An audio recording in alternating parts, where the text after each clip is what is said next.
자, 오늘은 국세기본법 말고 이제 국세징수법부터 한번 해보겠습니다. 국세징수법 우선 총칙을 펴보세요. 총칙이 좀 많이 사라진 이유는 가산금 제도가 폐지됐기 때문이라고 보시면 돼요. 이제 국세징수법의 징수법의 입법 목적부터 한번 볼게요. 우리가 국세기본법 같은 경우는 대부분 국세의 부가권과 관련된 걸 얘기해요. 부가권, 국세 기본법, 국기법은. 네, 오늘 우리가 배우는 국세 징수법 있죠? 국징법. 이건 징수권과 관련된 거예요. 징수권. 그러니까 대개의 경우는 세액 등이 확정되어 있는데 이걸 어떻게 징수할 것인가와 관련된 법을 배우는 거다. 징수. 이 가장 중요한 개념은 징수라는 거. 징수. 부가하고는 관련이 없는 거예요. 그럼 이제 징수권과 관련된 국세징수법을 생각을 해보면 어떤 게 더 먼저 적용되냐 이거예요. 국기법하고 국세징수법하고 있을 때 뭐가 먼저 있는 거예요? 부가가 일어나야 징수도 있는 거잖아요. 그래서 국세기본법이 실체법이라고 하고 절차법이라고 하거든요. 그래서 거기 보시는 것처럼 실체법에 해당하는 국세기본법이 국세징수법에 우선하여 적용된다라고 보시면 돼요. 이해하시겠죠? 자, 그 다음에 이제 용어를 정의하고 있어요. 모든 법에는 그 용어의 정의가 앞에 나와 있단 말이에요. 그래서 국세징수법에서 용어 정의하고 있는 건 몇 개 없어요. 첫 번째는 체납자라는 거, 체납자. 그래서 세금 안 내고 있는 사람이죠, 쉽게 얘기하면. 그래서 체납자는 납세자로서 국세를 납부 기한까지 납부하지 아니한 자를 말해요. 즉 어떤 사람은 아니에요. 체납에 우려가 있는 사람은 아니에요. 그래서 체납자는 납부하지 않은 자다라고 보시면 되고, 두 번째 체납액이라는 말 있죠. 체납액. 체납액은 과거에는 가산금까지 포함했지만 지금 그렇지 않아요. 그래서 체납된 국세와 체납 처분 미만을 포함하고 있습니다. 시험 문제 그렇게 안 속여. 뭐 가산금 포함한다 이렇게 안 내. 왜냐면 아직 유예 규정이 남아 있기 때문에 너무 걱정하지 마시고. 그럼 나중에 이러한 재산을 우리가 납부 고지된 다음에 제때 안 내면 독촉을 할 것이고, 독촉해도 안 내면 그때부터는 강제적인 징수 절차에 들어가고요. 그러면 압류를 하고 매각을 하고 청산을 할 거예요. 이때 이제 청산하고 남으면 그 조세를 분배할 거 아니에요. 이때 순서가 체납 처분비를 먼저 정리하고 국세를 정리한다라고 보시면 돼요. 원래 경비 우선의 원칙이라는 게 있잖아요. 그 뜻으로 읽어보시면 되고요. 거의 징수 절차는 마지막에 보시는 것처럼 일단 고지를 하죠. 고지. 납부 통지나 납부 고지를 해요. 그래서 이 납부 통지는 제2차 납세 의무자에 대한 거고, 납세 고지를 한 다음에 그 고지서상엔 지금까지 안 냈던 가산세가 포함되어 있겠죠. 그래서 가산세까지 포함해서 고지를 하고, 그 고지서상에 납부 기한이 있을 거예요. 그 납부 기한까지 돈을 납부하지 않으면, 국세 등을 납부하지 않으면 그때 독촉이라는 걸 다시 한번 해요. 독촉에 따른 납부 기한이 또 있어요. 독촉장애. 그럼 그 납부 기한까지도 납부하지 않으면 압류를 해요. 그 사람이 가진 재산이 있다라면. 재산이 없으면 아무것도 못 하는 거예요. 그래서 재산을 다 빼돌리는 행위를 굉장히 많이 하는 거죠. 그래서 어쨌든 재산이 있으면 압류를 하고 그다음 매각하고 청산하는 절차를 거치는데, 이제 납부기한, 고지서상의 납부기한까지 납부를 안 하면 종전에는 가산금이라는 걸 붙였는데 이제는 가산세라는 걸 붙이는 거. 납부 지연 가산세라는 걸.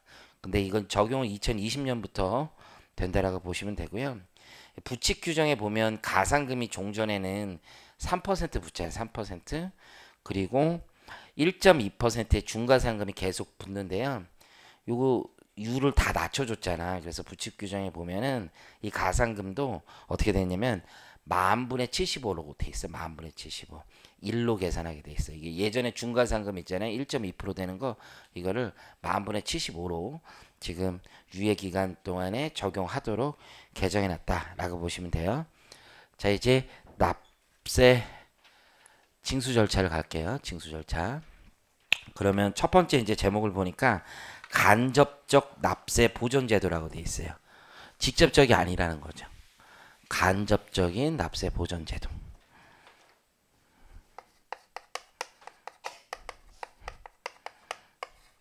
간접적이란 말은 직접 뭔가를 징수하려고 노력하진 않아요. 근데 심리적 압박 등을 가하는 거예요. 심리적 압박.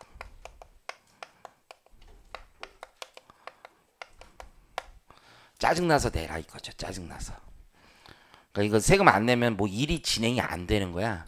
이런 간접적 어떤 징수 절차를 가지고 있다. 그게 이제 제목을 보시면 납세 증명서 제도가 있고 미납국세 열람 제도가 있고 관어사업의 제한 제도, 체납 자료의 제공, 금융자산 일괄조의 출국 금지 이런 제도들을 가지고 있다라고 보시면 돼요. 첫 번째는 납세 증명서인데요.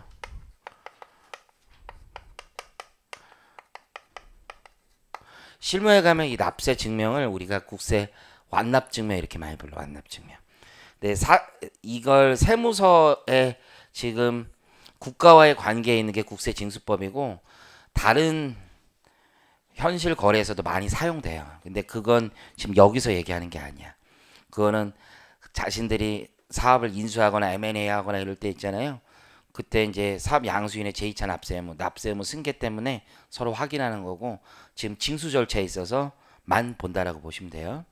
그러면 납세 증명서를 가져오라는 거야. 납세 증명서. 그래서 완납 증명을 가져오라는 거야. 그럼 그 완납 증명에 뭐가 있겠어요? 지금 세금을 다 납부했다는 얘기가 있겠죠. 그래서 뭐가 없다라는 걸 얘기해 주는 거야. 체납액은 없습니다라는 서류를 하나 발급해 주는 거예요. 이해하시겠죠? 이 서류를 발급받아야지만 거기 나와 있는 제출 사유에 해당하는 경우를 넘어갈 수 있는 거예요. 그러면 체납액이 없다라고 그랬는데 진짜 없느냐? 그렇진 않아요. 체납액이 없다라는 얘기가 한 푼도 없다는 얘기가 아니라 여기 써놨죠. except for. 그래서 유예되거나 부가가치세법상 물적 납세 의무 있는 경우 있거든요. 그에 관한 세금을 제외하고는 체납액이 없다라는 거야. 유예됐다는 건 세금 낼 게 있는데 봐주겠다 이 뜻이잖아요. 그거를 제외하고는 체납액이 없다. 이렇게 표현하는 게 국세 완납 증명, 납세 증명서라고 보시면 돼요.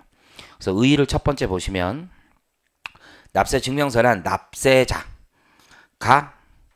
납세 의무를 이행하였음을 증명하는 서류로서 발급일 현재 다음 금액을 제외하고는 다른 체납액이 없다는 사실을 증명하는 것이다. 이렇게 돼 있죠. 1번에 보면 징수유예라고 돼 있죠. 우리가 독촉 등 절차, 고지 이후에 절차가 있으면 조세를 납부해야 될 거 아니야, 국세를. 근데 그 납부하지 않도록 일단 유예해 주는 제도가 있다고. 체납 처분에 들어간 이후에도 유예해 주는 제도가 있어요. 그래서 동그라미 1번, 2번이 동그라미 유예만 쳐놓으시면 되겠죠. 유예. 그래서 유예된 세액을 제외하고는 나머지 체납세액이 없다는 걸 얘기해 주는 거예요. 세 번째는 우리 여러분 국세 기본법 혹은 법인세법 이런 거 공부할 때 이런 얘기 들어봤죠. 채무자 회생 및 파산에 관한 법률에 따라서도요. 징수유예라는 제도가 있어. 국세징수법 말고도. 거기서도 역시 유예됐다라고 하면 그 세액 빼고 체납액이 없다라는 거야. 자, 마지막으로 부가가치세법에 보면 물적 납세의무라는 게 있잖아요. 물적 납세의무. 그래서 수탁자, 즉 신탁회사가 위탁자가 납부하지 아니한 뭐에 대해서 부가가치세에 대해서 납세의무를 지게 돼 있죠. 물적 납세의무. 근데 이건 수탁자 회사들이 난리를 친 거예요. 이 제도를 가져왔을 때. 내는 것까지는 좋은데 그 걔네들도 처리 절차 진행하는데 오래 걸릴 거 아니에요. 그럼 우리나라 수많은 신탁회사들은 국민재산 신탁 뭐 이런 애들은 무궁화 신탁 뭐 이런 애들이 있을 거 아니에요. 이런 애들은 다 체납자가 돼버린다고.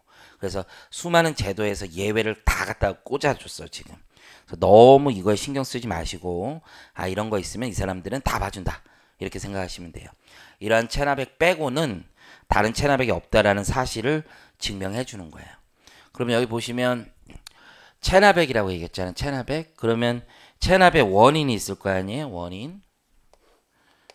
그 원인이 있는데 본인의 체납도 있고 나의 체납이 아니라 내가 제2차 납세 의무자로서 지는 체납도 있고 연대 납세 의무자로 질 수 있는 체납도 있고 보증인 때문에 보증으로 인해서 발생하는 체납도 있을 거 아니에요. 다 포함하느냐 이거지. 다 포함하는 거야. 본임 체납 플러스 어떠한 유형의 체납도 다 포함하는 거예요. 이해하시겠죠? 그래서 거기 납세 증명서상 체납액의 범위는 그렇게 돼 있다. 자, 그러면 왜 이 납세 증명서를 국세 징수법에서 요구하고 있느냐? 국세 징수법에서 요구하고 있는 단순해요. 그 제출 사유를 보면 되는데 첫 번째가 제일 중요해. 세 가지가 있는데 첫 번째가 가장 중요해. 국가로부터, 국가 등으로부터 어떤 대금을 지급받을 때 이때 납세 증명서를 요구하는 거야. 이 얘기는 뭐야? 내가 국가에서 돈을 받을 게 있단 말이야. 근데 얘는 체납자야. 그럼 국가 입장에선 이 돈 내어주고 다시 뭐 가져오라면 세금 가져오라면 돈만 내어주고 세금은 못 받을 가능성이 굉장히 높죠. 그러니까 사전에 상겨치려고 하는 거지.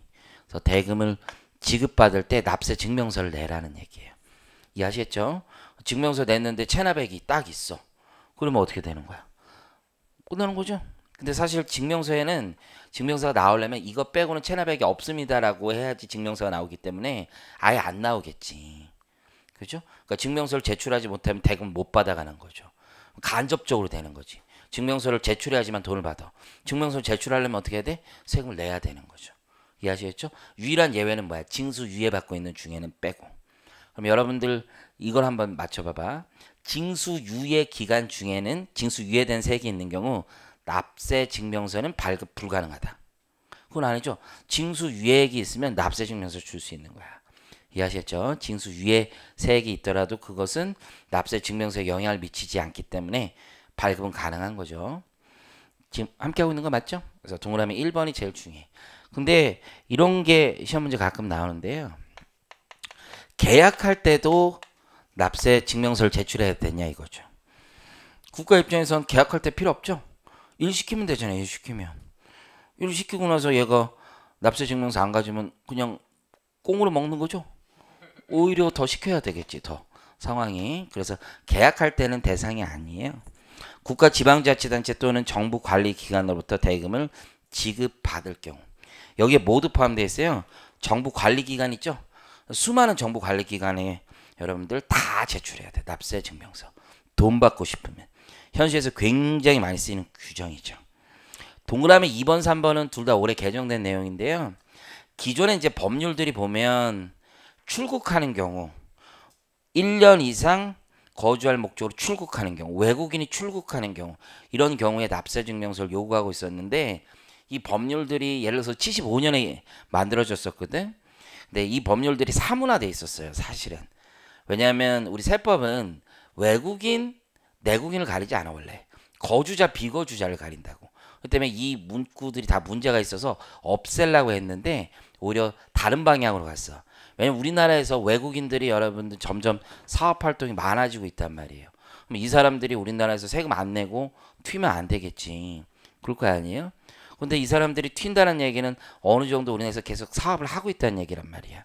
그래서 동그라미 2번, 3번처럼 법을 개정했는데 동그라미 2번 보시면 출입국 관리법에 따른 외국인 등록 또는 제외 동포 출입국과 법적 지위에 관한 법률에 따른 국내 거소 신고를 한 거기다 동그라미 쳐봐. 외국인.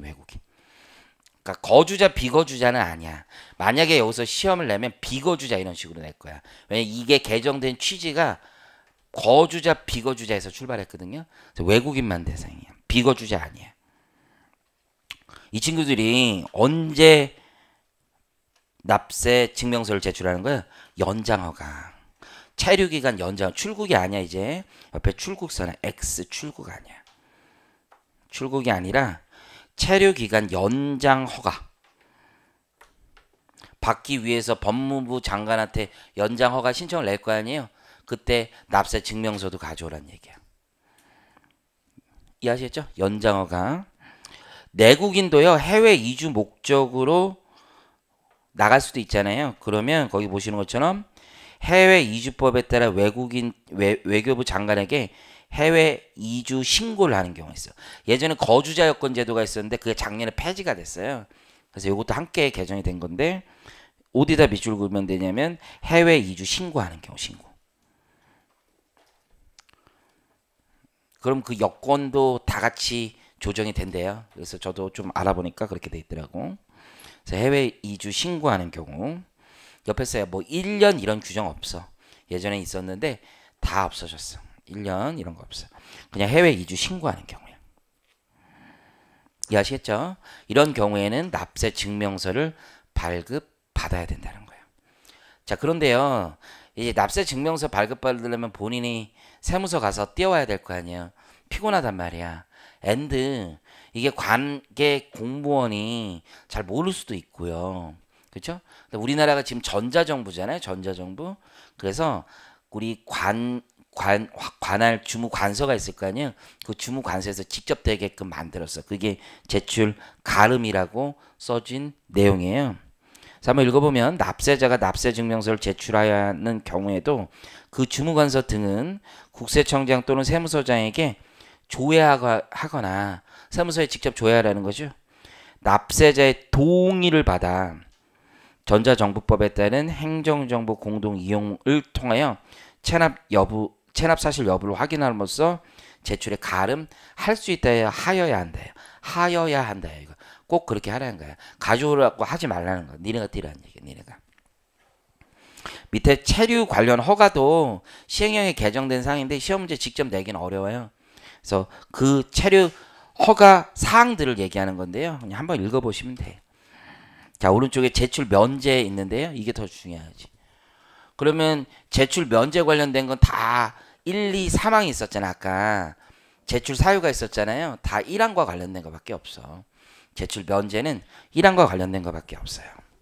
돈 받을 때 있잖아요. 돈 받을 때 예외 몇 가지 사항을 뒀다라는 거죠. 다 1항과 관련된 것밖에 없어요. 돈을 받더라도 납세 증명서를 제출하지 않아도 되는 경우를 만든 거야. 첫 번째 대표적인 거 시험에 제일 많이 나오는 건 수의 계약하는 경우야. 수의 계약. 수의 계약이라는 게 뭐예요? 입찰 등을 통해서 계약하지 않아요. 그럼 이렇게 수의 계약을 한 이유가 뭐냐면 다른 사람들이 안 들어와서 그래.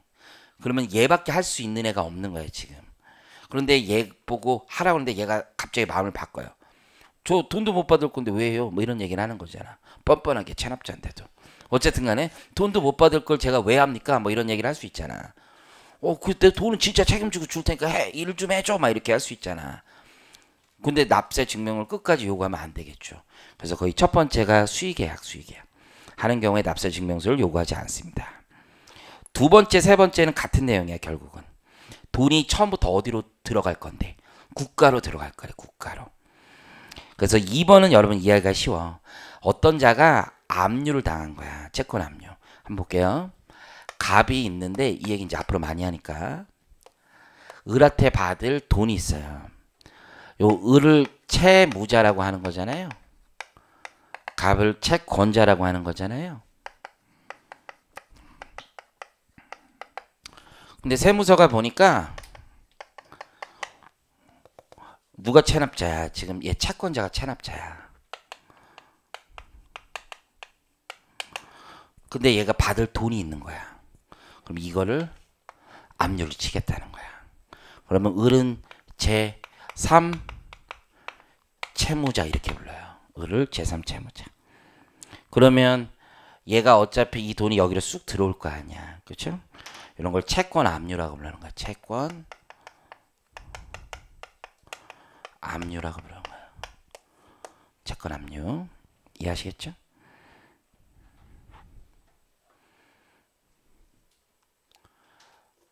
그래서 이런 채권 압류가 되어 있으면 곧바로 들어온다고. 곧바로. 여러분들 좀 궁금한 게 생기죠. 뭐가 생기냐면 세무서가 첫 번째 이걸 어떻게 할까? 세무서가. 근데 여러분들 세금 계산서 다 발급하고 국가가 다 들어가잖아. 그거 바로 합니다. 바로. 세무서에 우리 신고하잖아요. 부가세 신고. 채권들 체납자별로 부가세 매출 내역 있잖아요. 싹 다 빨아봐. 다 알 수밖에 없어. 이해하시겠죠? 첫 번째. 두 번째는 한번 자세하게 맞는 거 봐. 그 문구를. 국세 체납처분에 의한 채권 압류에 의하여 세무서장이 그 대금을 지급받을 때 이렇게 돼 있죠. 그러면 누구한테 일한 거? 국가 등에 일한 그 채권도 있을 거 아니에요. 그렇죠? 그러면 이런 경우도 말고 이 체납자가 국가에 일을 했다고. 그러면 국가 기관이 채무자가 되는 거죠. 제3채무자. 돈 줘야지. 이걸 압류를 했으니까 바로 들어올 거 아니야. 그러니까 뭐 할 필요도 없어. 완납증명을 제출할 필요도 없다는 거죠. 아시겠죠? 2번, 3번은 거의 같은 취지라고 보시면 돼요. 2번과 3번의 차이는 누구야? 채권의 압류권자가 세무서장이냐 아니냐? 얘 차이밖에 없는 거예요. 다른 국가기관들도 다 할 수 있으니까. 동그라미 4번은 조금 사실 이걸 이해하려면 굉장히 어려워. 채무자 회생 및 파산에 관한 법률이라고 돼 있죠. 이거 여러분들 잘 모르니까 한 번만 설명해 줄까? 회생이라는 말 있지. 회생. 회상이 신문에서 보면 법정관리라고 하는 게 회생이야. 법정관리. 살려주겠다는 거죠. 근데 이 법이 보니까 살려주는 것도 있고 뭐도 있어요. 파산, 죽이는 것도 있죠. 그래서 제 이제 후배 회계사들이나 선배들이나 요거 전문적으로 하는 사람들이 많아. 요즘에 경기가 그렇게 좋대. 요 업계가 경기가 안 좋으니까 얘네들 경기는 엄청 좋아. 나 후배 있는데 친한 후배 있는데 좀 같이 했으면 좋겠는데 막 바쁘다 그러더라고. 아니 형도 이거 많이 하는데 이걸로 또 버는 사람도 많이 벌어요. 유일한 문제점은 뭐냐면 이거 일 이제 회생시키고 이것도 일이야. 일 회생시키고 하는 거. 회생이 이제 목표지. 성공보수 받고 막 이래요. 근데 이 사람들 망해가는 사람이니까 수수료가 안 나올 수 있잖아. 선불 받더라고. 선불. 돈이 하나도 없는데 이 사람들 어떻게 돈이 나오냐. 마른 수건도 짜면 나온다란 말이 여기 그냥 나오는 말이 아니더라고. 그 돈은 다 있어 또. 그 돈 먼저 주고 어쨌든 돈 안 갖고 살아보겠다라고 얘기하더라고. 근데 거기에 의한 파산 관제인이라고 돼 있죠. 그러면 지금 이 법률에 의한 파산 관제인은 이 회사 죽이겠다는 거야? 아니면 계속 가겠다는 거야? 죽이겠다는 얘기야. 파산 관제인 보통 변호사가 많이 하는데 이런 변호사들이 파산 관제인이라는 건 이 회사 이제 다 재산 처분하고 심하게 치겠다는 거죠. 그럼 얘네들이 알아서 잘 나눠준다고. 이해하시겠어요? 그럼 국가는 자기 순위에 따라 그대로 받아갈 거야. 자기 돈. 이해하시겠죠? 그걸 방해하면 안 되는 거야 지금. 어차피 받을 돈들이 있기 때문에. 그래서 파산 관제인이 납세 증명을 받지 못하면 다른 사람들에게 나눠줄 수가 없죠. 이해하시겠죠? 국가는 이 시켰으니까 줄 의무가 있어. 왜 안 주는 거야? 내 받을 돈이 있으니까 안 주는 거잖아. 근데 그거랑 안 줘버리면 자기가 먼저 돈을 뺏어가는 거잖아. 국가가. 지금 이해하시겠죠? 체납액을 징수하겠다는 목표로 제가 줘야 되는 일반 채권을 먼저 자기가 회수해버리면 그건 다른 사람의 채권을 해야 하는 거지. 아무리 국가라도. 그래서 증명서 발급받지 못하여 원활한 파산 절차의 진행이 곤란하다고 인정돼요. 관할 법원이 납세 증명서의 제출 예외를 인정할 수 있거든요. 그 경우에는 역시 제출 면제가 된다. 마지막은 계약금의 전액으로, 계약대금 전액으로 그냥 처음부터 뭐 한대. 바로 납부를 하는 거야. 이해하시겠죠?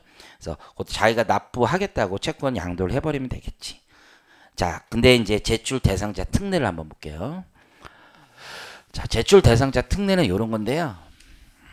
자, 체납자가 있어요. 체납자. 체납자가 대금 청구하는 거죠.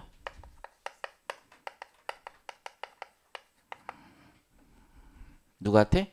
국가에게. 국가 등에 대금을 청구해요. 그랬더니 국가 등에서 뭐라고 하는 거야? 납세 증명서 가져오라고 한 거잖아요. 그렇죠? 근데 대금 청구하는 애들이 바뀔 수가 있다고. 체납자였는데 바꾸는 거야. 얘가 채권을 양도한 거야. 그럼 채권에 양수인이 있을 거 아니에요? 양수인. 자기가 국가에 받을 돈을 제3자에게 넘길 수 있잖아요.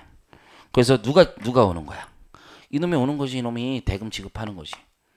그렇죠? 그리고 얘는 뭐 가져오는 거야? 자기 납세 완납 증명 가져올 수 있죠? 에이, 별게 아니라 내가 지금 세금 체납한 게 있어서 국가에 돈을 받으러 가야 되는데 내가 가면 어떻게 해? 안 준단 말이야. 납세 증명이 안 나오니까 돈을 못 받아. 그러니까 네 보고 가라는 거지. 그죠? 근데 이걸 인정해 주면 대박인 거지. 그냥 채권만 넘겨가지고 친구 보내면 되는 거 아니야. 아이, 내가 음식 먹고 옛날에 어디서 뭐 사고를 쳤다고 쳐봐. 그 식당에 가가지고 맛있는 거 먹고 싶어. 근데 거기 식당 주인 나한테 안 판대.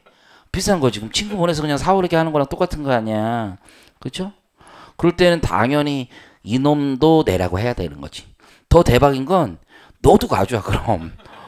너도 가져와. 둘 다 가져오라는 거지. 왜냐면 얘한테 진짜 채권이 넘겨갔으면 얘한테도 당연히 주면 안 될 거 아니야. 그래서 요 경우에는 체납자하고 양수인 둘 다 가져오라고 하는 거예요. 이해하시겠죠? 체납자와 양수인 둘 다 가져와라. 두 번째는요. 이거는 짜고 칠 가능성이 되게 높은데 두 번째는 이렇게 채권 양도되는 게 법원의 명령에 의한 경우에서 법원의 명령.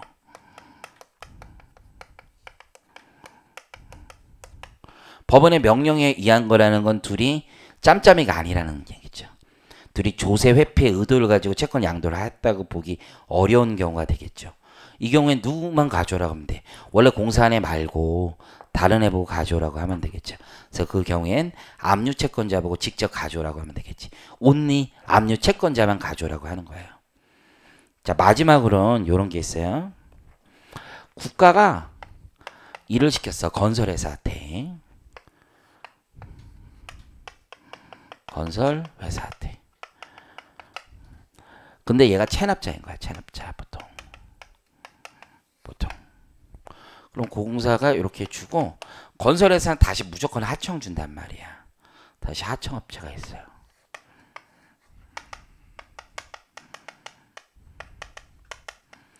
우리가 이제 건설회사 해보면 얘네를 일군업체라고 그래. 그래서 예전에 망했던 회사들 좀 있지. 되게 악질적이야 이런 회사들이. 댐 놓고 다리 놓고 이러잖아. 국가는 보통 다리 놓고 댐 놓고 하는 거 다 돈 먼저 줘요 여러분들. 전부 다 먼저 줘. 여러분들 부가세법에서 이제 그런 규정 안 배우는데 중간 지급 조건부 있잖아요. 그런 경우에 국가가 주는 건 다 중간 지급 조건부야.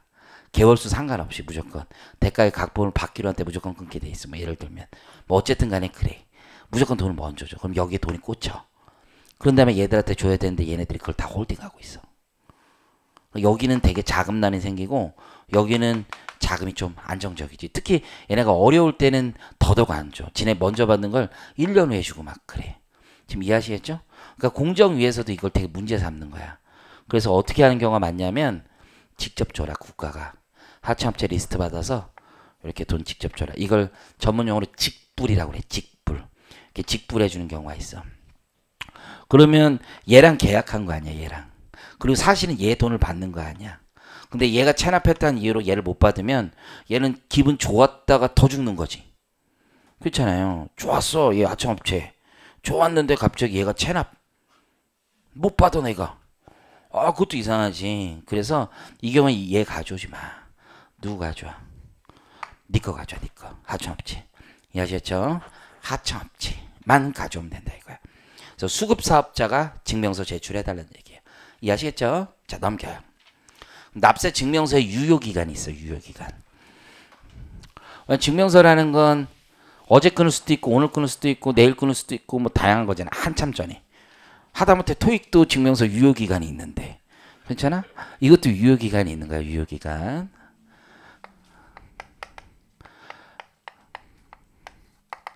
체납액이 없다는 사실을 증명하는 거야. 그럼 내가 짱구를 굴 수 있잖아. 고지서가 들어왔어. 고지서. 고지서가 있으면 납부기한이 있잖아. 납부기한.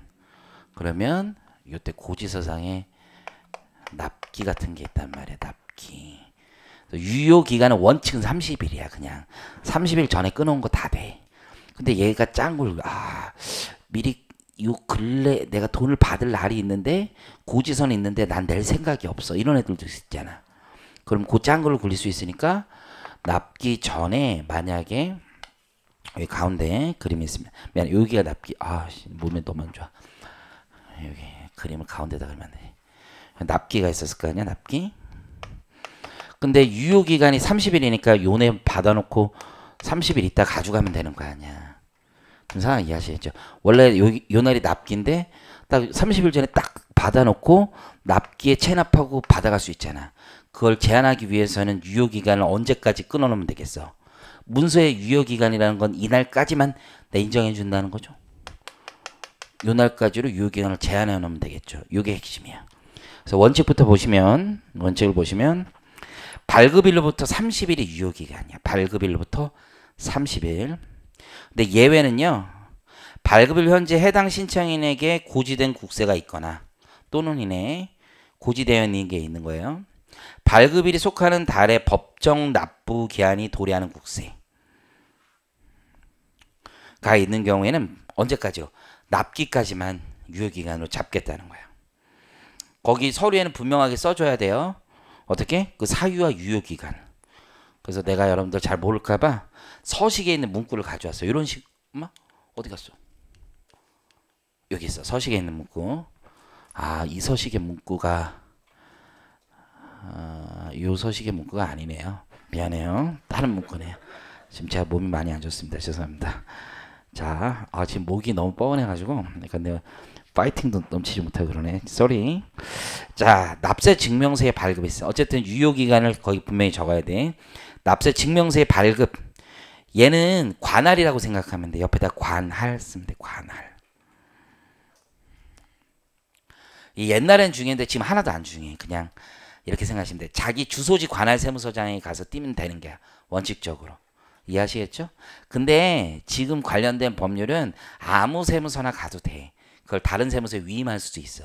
그러니까 너무 신경 쓰지 마. 그래서 주소지 사업장 소재지를 원칙으로 하는데요. 다른 세무서 가서 할 수 있어. 그래서 옆에다 하나만 적어.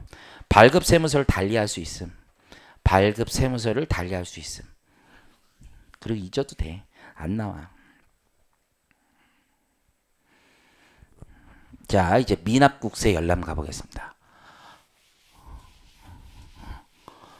미납국세 열람.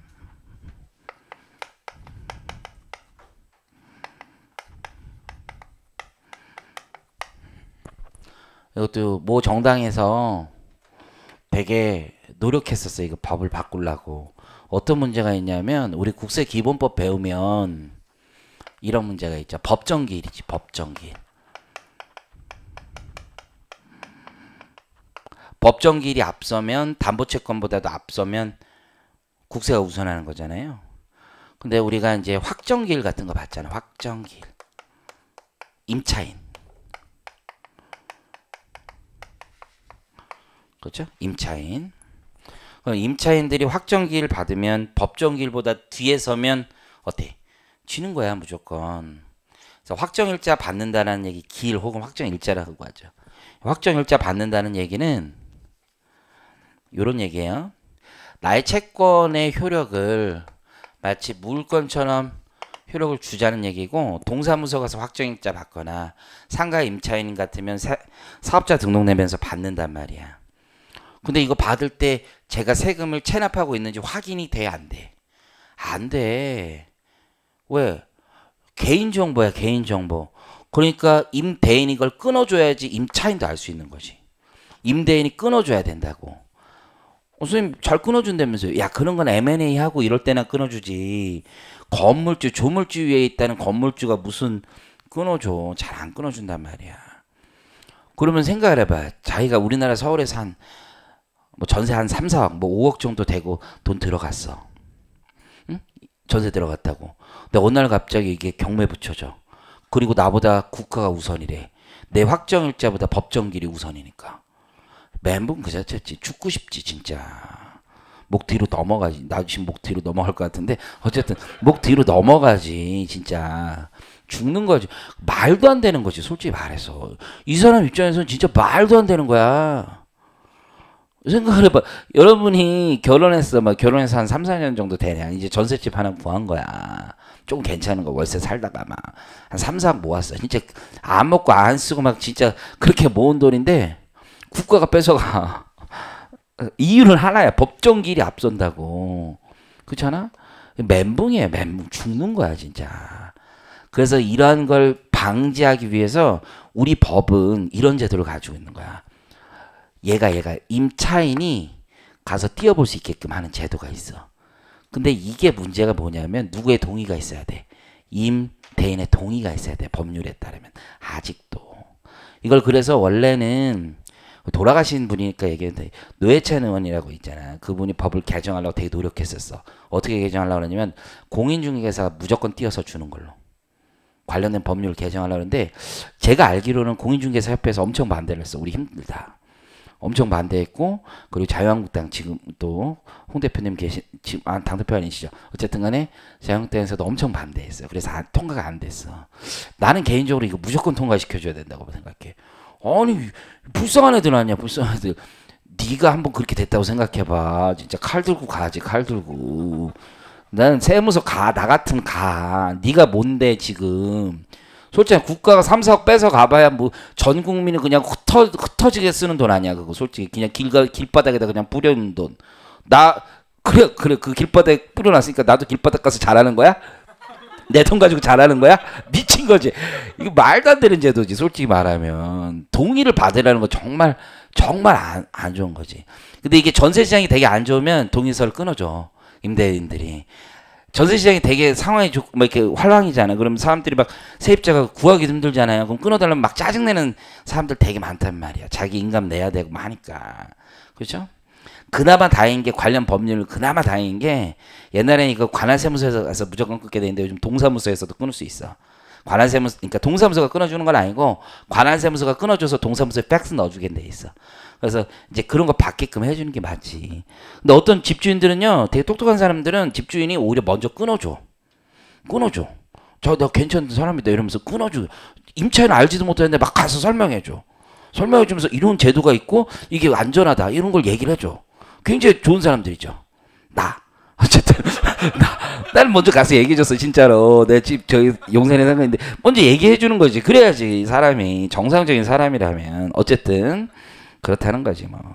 자 거기 미납국세 열람 있죠. 열람 한번 보면 주택이나 상가를 임차하려는 자에게 임대차 계약 전에 임대인이 납부하지 아니한 국세 등을 열람할 수 있게 하여 임차인의 재산권을 보호하고자 하는 제도예요. 이게 중요한 거죠.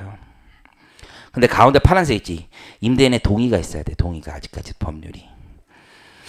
취지는 거기 한번 같이 보실까요? 임차인의 확정일자가 앞서면 임차인의 채권이 우선하죠. 국세보다. 근데 국세의 법정기일이 임차인의 확정일자보다 앞서면 국세가 우선할 수 있으니까 계약 전에 열람할 수 있게끔 해주는 거죠. 이해하시겠죠? 법정기일은 국세기본법에서 열심히 배우잖아. 기본적으로 신고했다면 신고일이 되는 거고 신고하지 않는 국세 국가 결정 경정하는 것이라면 발송일을 기준으로 한다. 이거 잘 기억하라고 그랬죠. 다음 페이지 가보시면 임차인이라고 다 임차인은 아니고요. 주택임대차보호법에 따른 주거용 건물 또는 상가임대차보호법에 따른 상가 건물을 임차하여 사용하는 자 이렇게 돼 있죠. 이해하셨죠? 그래서 확정일자 받는 자들. 그럼 열람 대상 국세가 뭐냐? 이 사람이 법정 기일이 도래한 건 다 대상이 되지. 그죠?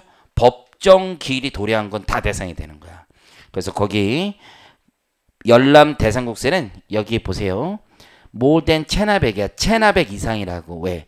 법정 기일로 확인이 다 가능한 건 다 대상인 거야. 그래서 거기 별표를 치시고 이렇게 잘 나오지. 1,500 그리고 납세 고지서, 납부 통지서를 발부하는 거지. 발송을 했는데 아직 납기 도래하지 않았어. 그러면 동그라미 2번은 체납 상태는 아니죠. 하지만 법정 기일은 도래했잖아. 이해하셨죠? 그러니까 중요한 거. 이게 이론을 정확하게 알 수 있는 사람이냐. 세 번째, 신고는 했지만 납부하지 않은 거. 이거 역시 법정 기일이 도래한 거죠. 체납 상태이기도 하지만 얘는. 그렇죠? 그래서 법정 기일 도래한 기본적인 개념입니다.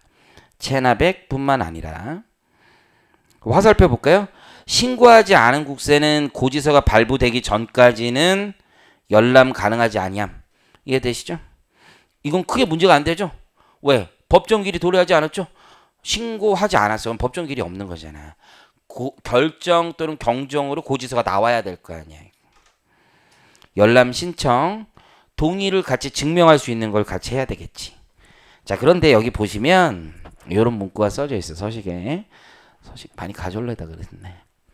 각 세법에 따른 과세표준 및 세계 동의서 거기 국가가 띄워주는 거 거기 신고 기한까지 임대인이 신고한 국세 중 납부하지 아니하는 국세에 대해서는 신고 기한부터 30일이 경과할 때부터 열람이 가능합니다. 이렇게 표현해 놨다고. 이해하셨어요? 국가 입장에서도 보니까 임대인이 신고하는 국세인데 납부가 됐는지 전산으로 확인이 안 될 수가 있단 말이에요. 그래서 이런 문구를 줬어. 요즘은 거의 없어. 컴퓨터가 하도 잘 돼서 바로바로 확인하는데도 관련 법률이 이렇게 돼 있어. 관련 법률은. 그래서 한편 임대인이 신고한 국세 중 납부하지 아니한 국세에 대해서는 열람 신청을 받은 관할세무서장은 신고 기한으로부터 30일은 지나야지 열람에 응해줄 수 있다라는 얘기야. 이해하시겠죠? 그런데 요즘은 다 띄어져. 왜냐하면 전산을 바로 확인돼. 이건 실무 얘기고 법전 얘기는 좀 달라요. 그래서 그 내용을 시험에 내기엔 좀 무리가 있어. 국세징수법을 좀 아시는 분이면 실무를 아니까 이걸 내기 힘들다고 사실. 납부 확인이 안 되는 경우엔 이럴 수 있다. 이제 관허 사업의 제한을 볼게요. 주무관청의 인가 등을 받아야지만 사업을 할 수 있는 것들이 우리나라에 상당히 많죠. 여러분들 행정소수법 이런 거 배우니까 알 거 아니야.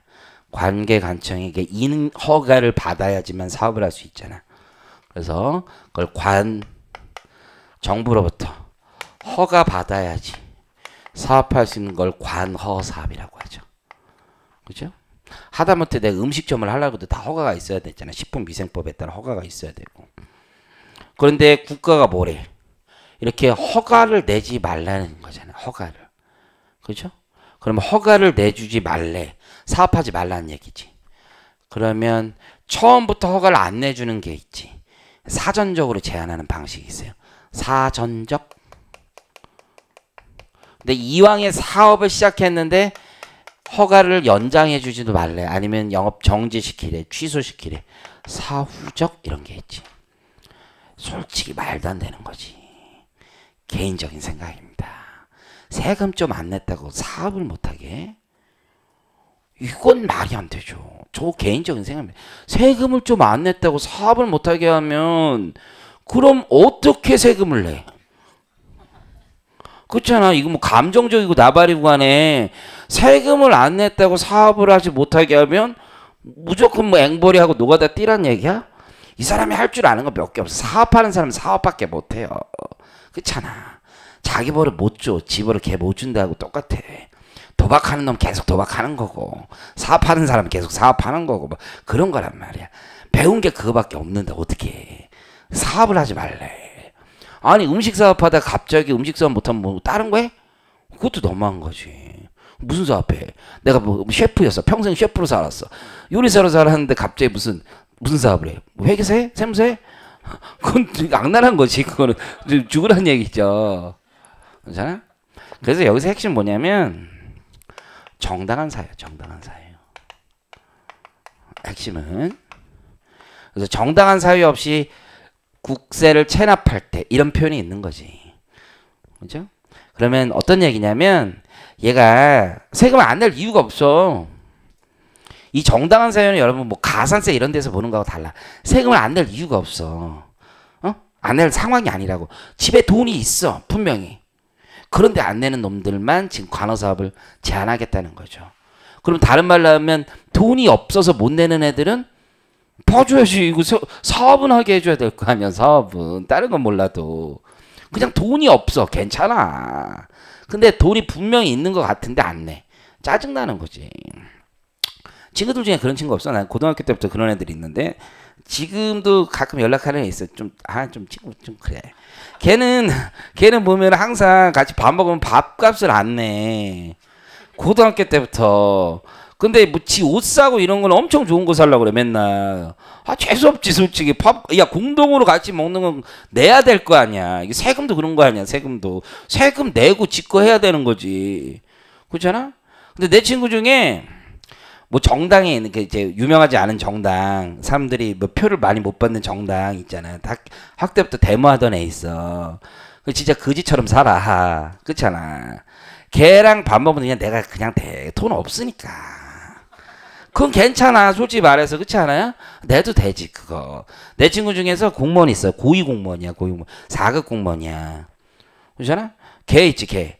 걔 4급 공무원이면 돈 월급 얼마 안 되잖아. 걔는 뭐 뇌물 받을 애가 아니야. 나랑 같이 개그맨 시험 보내 있어. 어쨌든 간에 걔 내 진짜 좋아하는 친구야. 걔 같은 경우는 지가 밥 사. 돈 하나도 없어. 근데도 돈 월급 좀 4급이라도 나와도 뭐 연봉 1억 안 될 거 아니야. 그럼 친구들 만나잖아. 지가 사 지 돈으로. 사실 마누라 갖다 줘야지. 와이프 맨날 일하고. 그렇잖아요. 4급 공무원인데 당산동에 빌라 사러. 그것도 웃긴 거잖아. 공부 얼마나 잘했고 뭐 했는데 빌라 사러 빌라.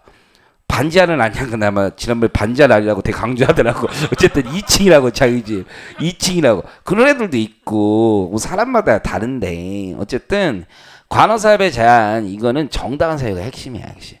사전적 제한이 있고 사후적 제한이 있어. 사전적 제한이 여러분 빡세야 돼. 사후적 제한이 빡세야 돼. 사후지. 사전적 제한은 뭐야? 처음부터 하지 말라고 하는 거야. 사후적 제한은 뭐야? 하던 거 하지 말라는 거야. 야 이건 맛을 못 봤지. 얘는 맛을 봤단 말이야. 이게 다른 거지. 사전적 제한, 사후적 제한. 적정한 예인지는 모르겠는데 이거 좀 고민스럽긴 한데 여러분한테 공부 처음부터 시작하지 말랬으면 차라리 낫지.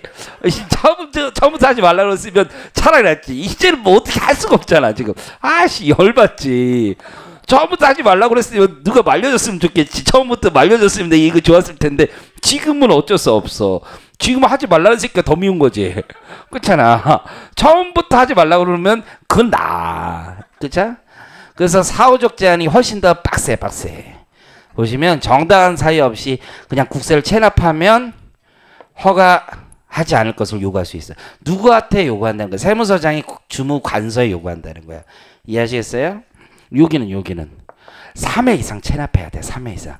3회 이상이 근데 생각보다 쉬워. 세무조사 한 번 받으면 3회야. 왜? 납세 고지서별로 3회. 이래니까. 그러니까 생각보다 쉬워 근데. 근데 고액 체납해야 돼. 얼마? 500만 원. 우리 국세징수법에서는 고액 체납자를 500만 원 정도 봐.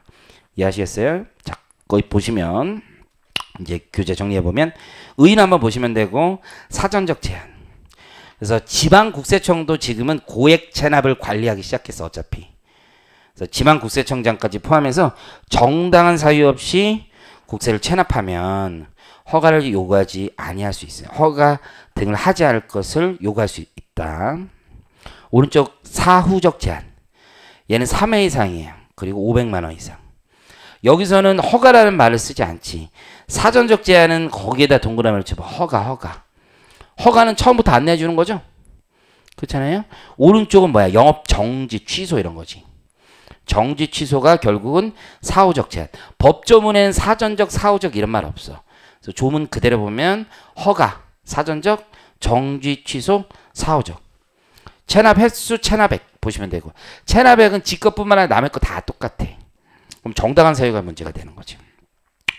관어사업에 제한을 요구할 수가 없어. 정당한 사유가 있으면 하지 말라고 하면 안 된다는 거죠. 그래서 1번부터 보면 아이고 1번은 이게 좀 억울하겠죠. 공시송달의 방법에 의해서 고지가 됐어. 그렇죠? 그런 상태에서 지금 세금 안 냈다 뭐라고 하면 넘어가죠. 1번을 좀 잘 체크해 두세요. 이것도 이해가 안 돼. 공시송달에 따르면 주소를 모른다는 얘기인데 어디서 사업을 하고 있었던 거야 도대체. 그것도 이상해. 어쨌든 간에 그래. 근데 뭐 그럴 수도 있어. 천재지변 뭐 이런 거 당연한 거지. 세 번째 동거가족. 네 번째가 현실에서 제일 많아. 아니 내가 중소기업이야. 근데 거래처 채권 받았는데 부도난 거야. 그러면 나도 죽는 거지. 그쵸? 이 회생 같은 거 하잖아. 회생 나도 들은 얘기 아까 회생 있잖아.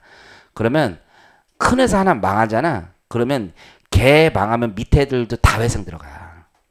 한 놈 망하잖아. 대기업 하나 망하면 밑에 한 100개가 같이 들어가는 거야 이게. 다 같이 죽는 거야. 사업에 심각한 손해. 그래서 여러분들은 생각하기에 사업에 심한 손해가 장사를 못해서 이렇게 생각하죠. 장사 못한 사람 부도가 안 나. 그냥 망하는 거야 그냥. 부도가 난다는 건 뭐야. 내가 철떡같이 믿고 있던 채권을 못 받는다는 거지. 그게 다 4번이지 4번. 5, 6, 7 뭐 이런 거 봐봐. 이게 뭘 외울 게 뭐가 있어. 그냥 느낌이 당연히 오는 거죠. 돈이 없어. 여기서 말하는 정당한 사유는 뭐야. 진짜 돈이 없어서 못 내는 걸 얘기하는 거야. 그러니까 다 돈이 없는 상황만 얘기하면 되는 거지. 뭐 대단한 게 아니야. 돈이 없어. 내가 그래서 1번만 체크하라는 거 아니야. 1번은 돈이 없다는 얘기가 아니잖아 지금. 다른 사유잖아. 다른 사유. 그러니까 전부 다 여러분들 뭐야? 돈이 없는 거야. 공시송달 빼고는. 근데 거기 11번도 무조건 예외로 해준 거잖아. 부가세 물적 납세. 뭐. 자 12번이 우리 교재가 조금 미스가 약간 있는 듯한 느낌인데 12번 내가 적어줄게. 12번을 이렇게 바꿔줘. 세무서장이 납세자에게 납세가 곤란하다고 인정하는 경우. 그리고 화살표 치고 그 화살표 치고가 고기가 들어가는 거거든요. 사후적 제한의 하나.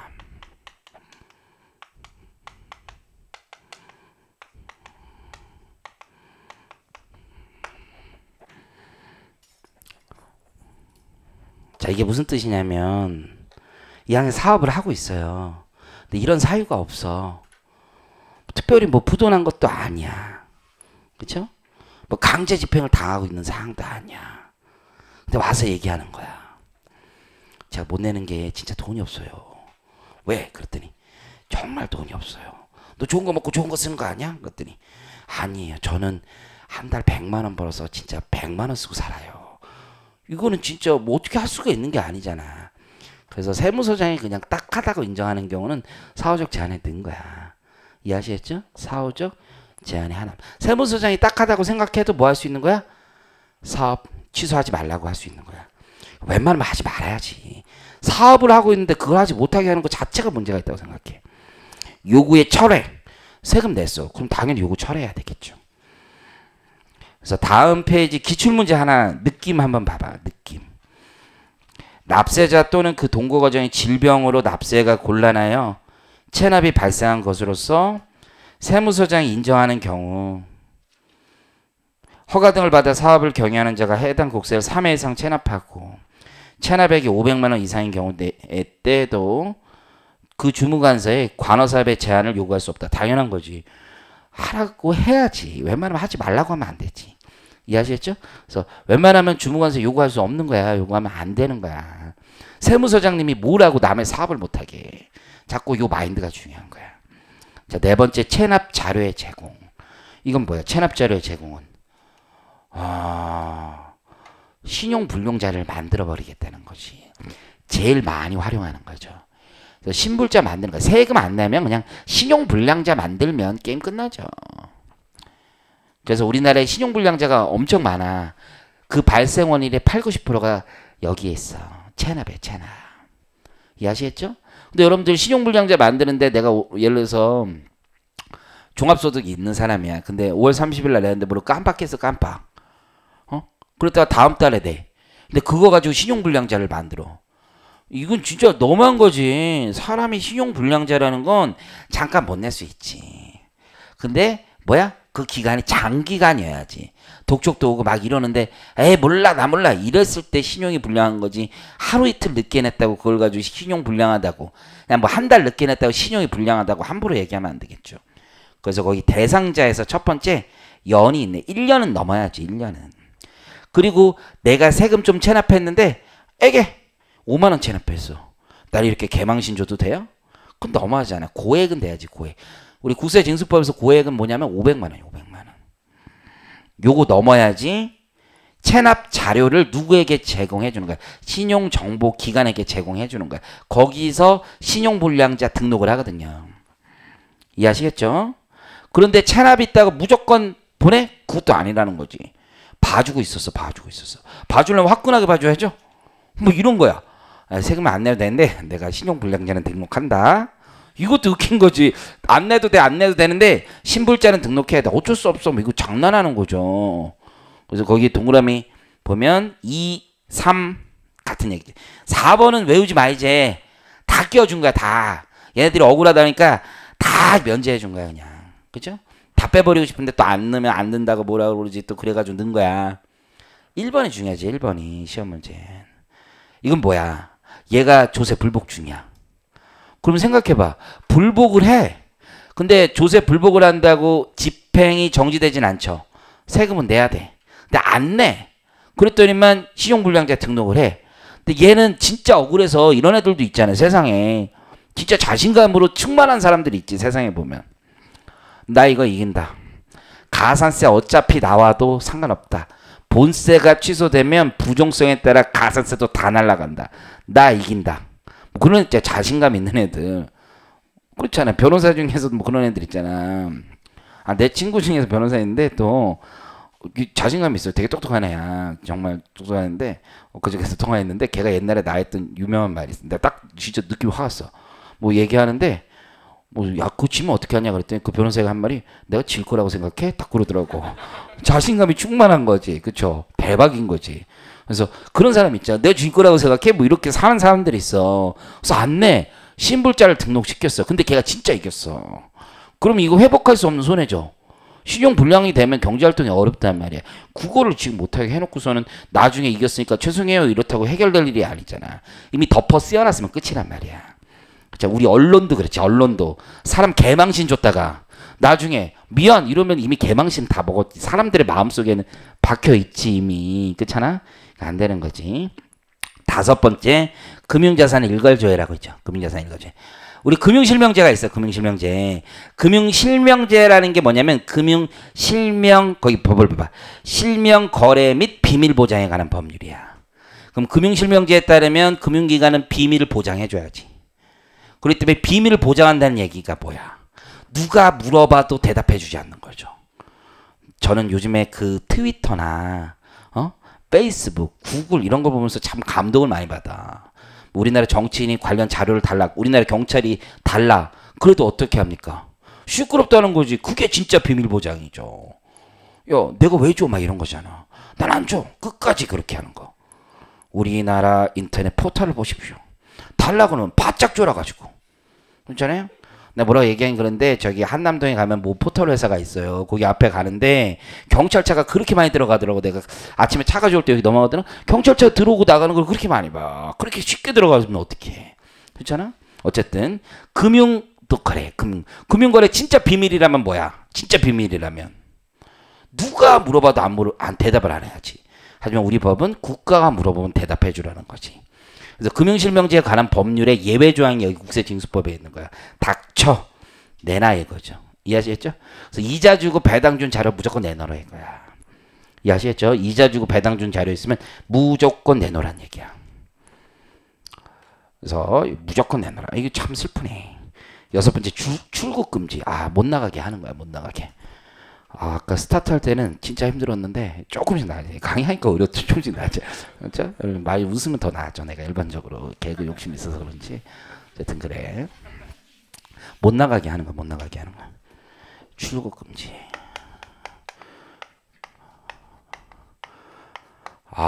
저도 이렇게 힘든데 오늘 아침에도 저희 와이프랑 애랑 갑자기 올 여름에 어딜 가야 되는지 지구본을 가지고 저를 이렇게 막, 내가 그때 돌았나 봐. 그때 돌았나 봐. 환장하겠더라고, 진짜. 미쳐버렸어. 지구본을 돌려가면서 저희 아들이 핀란드를 그렇게 가고 싶어요. 올 여름 무조건 핀란드를 가야 되는데, 볼 게 아무것도 없더만, 핀란드에 뭐가 있어. 근데 한 10월에 가면은 오로라를 볼 수 있대. 그래서 그거는 보고 싶어서 오로라를 보러 가자. 그러면 10월에. 그래서 와이프랑 우리 딱 마음 잡았는데, 무민인가? 핀란드 인형이 있나 봐.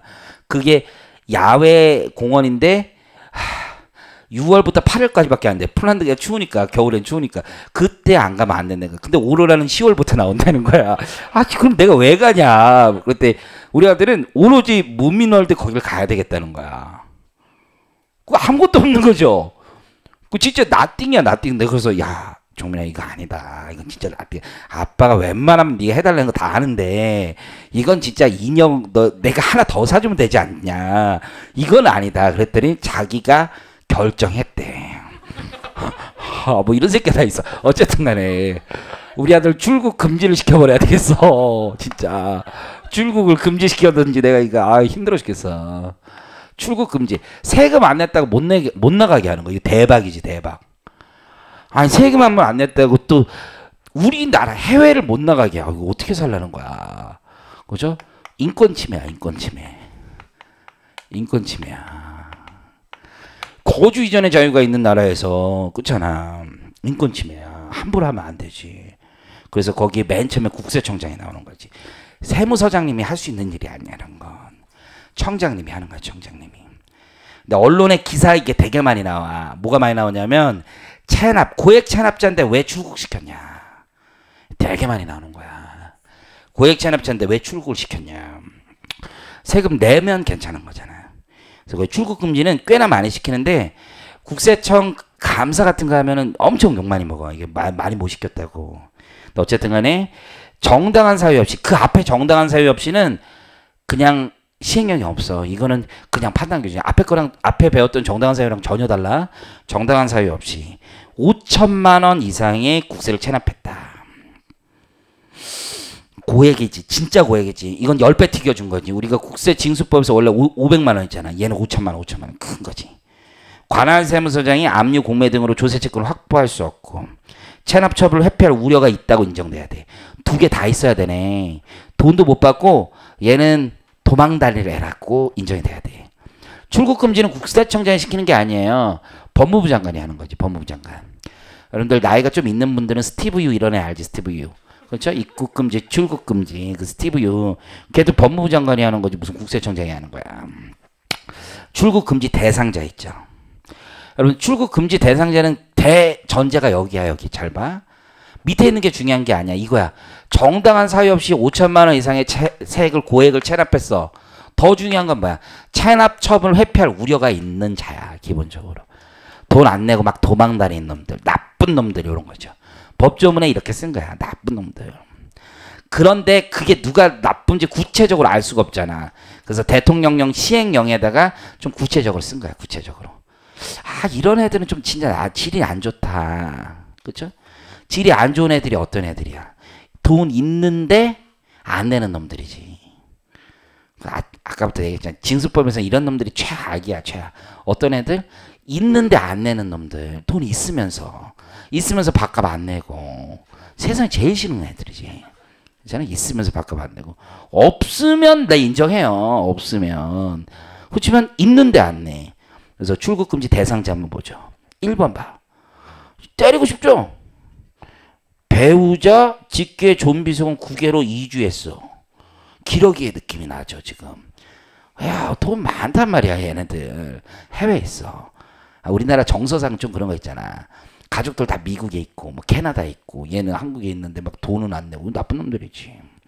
두 번째, 아이고 최근 2년 동안 5만 달러. 5만 달러라는 게 왜 있겠어. 5천만 원이지. 환율 1,000원 계산했을 때 5만 달러 상당액을 국외 송금해서 그 돈은 있고 세금은 못 내겠다. 웃긴 놈이지 이것도.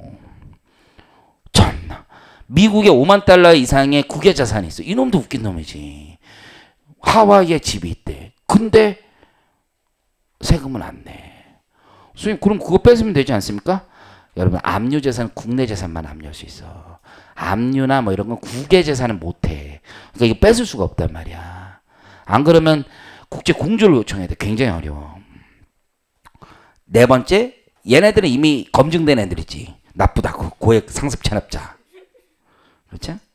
다섯 번째, 어이구 최근 1년간 국세 체납액이 5천만 원 이상인 상태에서 사업 목적 질병 치료 직계 좀비 속의 사망 등 정당한 사유 없이 아이고 국외 출입 횟수가 3회 이상. 해외 6개월 이상 있어. 해외 6개월 이상 있으면 호텔비만 얼마야? 그렇잖아요? 오, 어마어마하지. 보내버려야지 얘네들. 여섯 번째, 지재산 빼돌리는 게 걸린 애들이죠. 취소 소송 중인 사람. 얘네들은 확실한 애들이지. 암기하려고 하지만 이걸 암기하려고 할 필요가 없어. 기본적으로 돈 있는데 안 내는 애들이야. 교수님들이 이걸 가지고 막 5만 달러, 10만 달러로 받고 이러지 않아. 교수님 그 정도 도라이 아니야. 거기에 있는 거 1년간을 2년간으로 안 바꿔. 6개월, 3개월, 3회, 2회 이런 짓 안 해. 여러분들 잘못 생각하는 거야. 그런 거 안 해, 안 해. 교수님 안 하니까 전혀 걱정하지 마. 그렇죠? 지금 하면요. 뭐 어떻게 하니? 그냥 네가 선생을 잘못 만난 거지. 그거 뭐 어떻게 하겠어 내가. 안 해. 걱정하지 마. 걱정하지 마. 야 그런 거 나도 하라고 할 수 있어. 야 동그라미 다 치고 솔직히 말해서 3회 이상 6개월 동그라미 치세요. 뭐 이렇게 할 수 있어. 근데 그게 정확한 게 아니야. 중요한 건 이걸 놓치고 있어. 이걸. 그거 외우다 보면 이걸 놓치고 있어. 체납 처분을 회피할 우려가 있다. 이게 제일 중요한 말이야.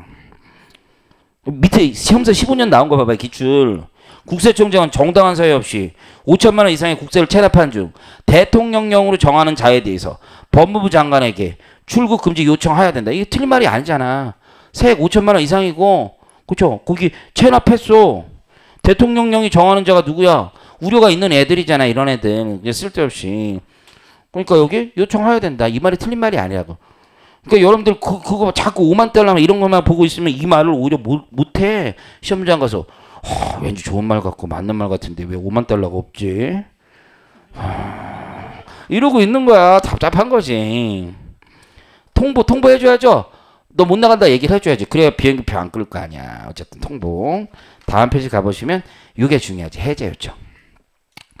진짜 내 출국 금지된 사람이 있었어. 이 사람도. 한 1억 정도 안 냈는데 출국 금지 통보가 온 거야. 미쳐버리죠. 내가 그때 아이디어를 이 사람한테 얻었어. 그랬더니 납부 안 하면 안 되니. 그래서 납부해야 된다. 그때 그 사람이 얘기하는 게 그러면 4,900 남겨놓고 하겠다. 출국금지 해제해야 되냐 이거야. 무조건 해제해 주는 거야. 거기 5천 이상이야. 5천 이상. 5천 미만으로 떨어뜨리면 출국금지 해제됩니다. 반드시 해줘야 돼. 필요적 해제 사항이야. 두 번째는 당연한 뭐 사유가 해소됐으면 당연한 거죠. 세 번째. 얘 재산 확보된 거지. 조세 채권이 확보된 거야. 압류라는 말이 하나도 중요하지 않아. 뭐가 중요해? 조세 채권이 확보된 거죠. 국가에서 돈 받을 수 있는데 얘를 왜 못 나가게 해? 그렇죠? 나가게 해야지. 그래서 법무부 장관한테 이런 사유가 해소되면 출국 금지 시켰었잖아요. 그럼 이제 해소됐으면 풀어줘야지. 그래서 반드시 해제해야 돼. 오른쪽은 임의적이야. 국세청장 마음이라는 거죠. 첫 번째요. 제가 돈 벌려면 해외 나가서 벌어야 됩니다. 뭐 얘가 막 구라칠 수도 있잖아. 그러니까 뭐 한번 보자 뭐 이렇게 하는 거죠. 두 번째. 국외에 거주하는 직계 좀비 속에 사망하여 출국하는 경우. 그렇잖아. 이것도 좀 그렇지. 입국이든 출국이든 직계 전속에 죽었는데 옛날에 우리 스티브 유도 못 들어오다가 할아버지인가 누구 돌아가셨다고 한번 며칠 들어오게 해준 적이 있어. 그거는 뭐 해줄 수 있지. 나가는 것도 마찬가지지. 해줄 수도 있고 안 해줄 수도 있어. 또 구라칠 수도 있잖아. 사병주면서 가져와라 뭐 이렇게 할 수도 있지. 근데 가져오면 장례를 아마 치르지 못할 텐데 어쨌든 애매하긴 하네. 내가 서장님이 국세청장이라면 안 해줘 난. 세 번째 본인의 신병치료. 이거는 진짜 요즘 세상에 말도 안 되지 솔직히 말해서. 우리나라에서 우리 회장님도 한국 병원에서 지금 치료받고 계신데 니 따위가 무슨 해외 치료를 받아야 돼. 이건 거의 뭐 민간 치료나 받으려고 하는 건데 말도 안 되는 거고. 이것도 인정된다. 그러면 해줄 수 있다는 거지. 그래서 여러분 둘 다 외울 게 없고 왼쪽만 하면 되지. 나머지는 상황 봐서 해줄 수 있는 거야. 필요한 상황이 있다면. 솔직히 말해서 내가 출제위원이라 봐. 그러면 거기 앞에 오른쪽에 임의적 해제 요청해서 이거 말고 다른 걸 써가지고 틀렸다고 얘기할 수 있을까? 할 수 있다고 해놓고 불가피한 게 세상에 얼마나 많은데 그 불가피한 게 있는데 거기다 대고 애매한 글 써놔가지고 괜히 논란을 일으킬 필요가 없잖아. 그러니까 왼쪽만 아시면 돼. 임의적 징수 절차 있는데 좀 쉬었다 할게요.